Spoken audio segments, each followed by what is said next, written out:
আমি এবং সাথে আছে আমার চাচাতো বোনের মেয়ে মানে আমার ভাগ্নি। আমরা দুজন যাচ্ছি খুবই গুরুত্বপূর্ণ একটা কাজে। আর কোথায় যাচ্ছি এই বিষয়টা যদি জানতে চাও অবশ্যই পুরো ভিডিও জুড়ে আমাদের সাথে থাকতে হবে। চলো বন্ধুরা, যেতে যেতে তোমাদের সাথে গল্পগুজব করি আর কোথায় যাচ্ছি সেই বিষয়টাও তোমাদের সাথে শেয়ার করি।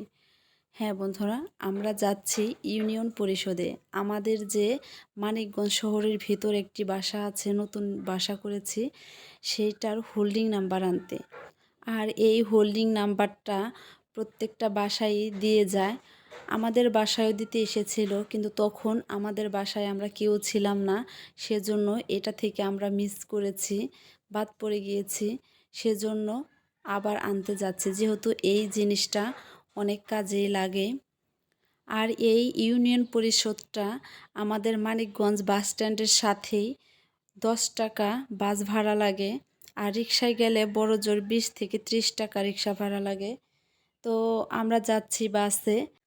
তাছাড়া এই ইউনিয়ন পরিষদে আমি কখনো যাইনি, আমার জীবনে এই ফার্স্ট টাইম।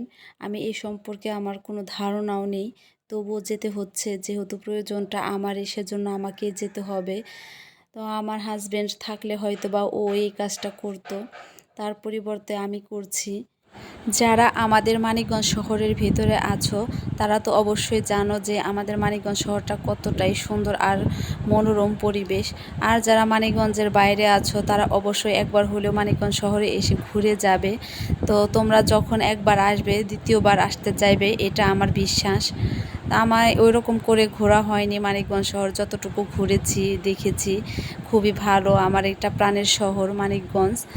তাছাড়া আমি মানিকগঞ্জ জেলার বাইরেও গিয়েছি, অনেক আত্মীয় স্বজনের বাড়িতে বা অন্যান্য কাজেও গিয়েছি।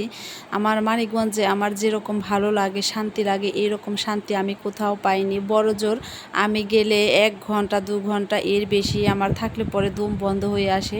যখন মানিকগঞ্জ ফিরে আসি তখন স্বস্তির একটা নিঃশ্বাস ফেলি, খুবই ভালো লাগে। তো এইখানে আমাদের মানিকগঞ্জ জেলার যে ব্রিজটা দেখতে পাচ্ছেন, এটা হলো ধলেশ্বরী ব্রিজ। এই নদীতে নাকি আগে অনেক পানি ছিল, এখন খুব একটা পানি থাকে না, চর পড়ে গিয়েছে, মাঝে মাঝে একটু আধটু পানি, কিন্তু ব্রিজটা খুবই জনপ্রিয় আর নামকরা ব্রিজ। তো বন্ধুরা, আমরা ইতিমধ্যে আমাদের নির্দিষ্ট গন্তব্যে পৌঁছে গিয়েছি। আমরা এখন বাস থেকে নেমেছি।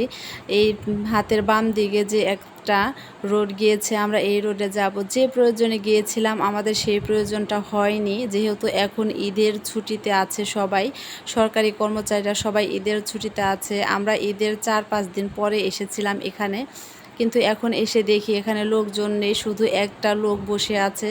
তো আমাদের ওই রকম কিছু বললো না। আমি জিজ্ঞেস করলাম যে হোল্ডিং নাম্বারের কথা, সে বলল এখন বর্তমানে অফিস বন্ধ আছে, আপনারা কিছুদিন পর আসেন।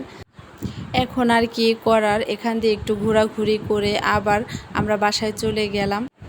আর মেয়ে মানুষ হয়ে এত ঘোরাঘুরি, এত লোকজনের সাথে কথা বলা আমার খুবই একটা ভালো লাগে না। তো আমার হাজব্যান্ডকে বলেছি যে আমি এখানে এসেছিলাম, আমার কোনো কাজই হয়নি।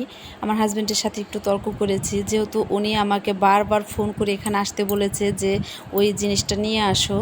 আর এই জিনিসটা সাধারণত আপনার ভোটার আইডি কার্ড বা বাচ্চাদের জন্ম নিবন্ধন যে কোনো কাজেই এই জিনিসটা লাগে, হোল্ডিং নাম্বার বা বাসা নাম্বার, রোড নাম্বার এসব লাগে। তো এটা আমাদের খুবই একটা প্রয়োজনীয় জিনিস, যেহেতু আমার ছেলে স্কুলে পড়াশোনা করে, কখন কোথায় লাগে বলা যায় না। তো আমার এই প্রয়োজনীয় জিনিসটা নিতে আরও 1 মাস অপেক্ষা করতে হবে। তো কী করার, আক্কেলের জরিপানা, আমার বোঝা উচিত ছিল যে একটু হাতে সময় করে যাওয়ার জন্য, যেহেতু ঈদের ছুটি, আমার কিছুদিন পর আসা উচিত ছিল। তো যেহেতু এসেই পড়েছি, এখন একটু ঘুরে ঘাড়ে চলে গেলাম।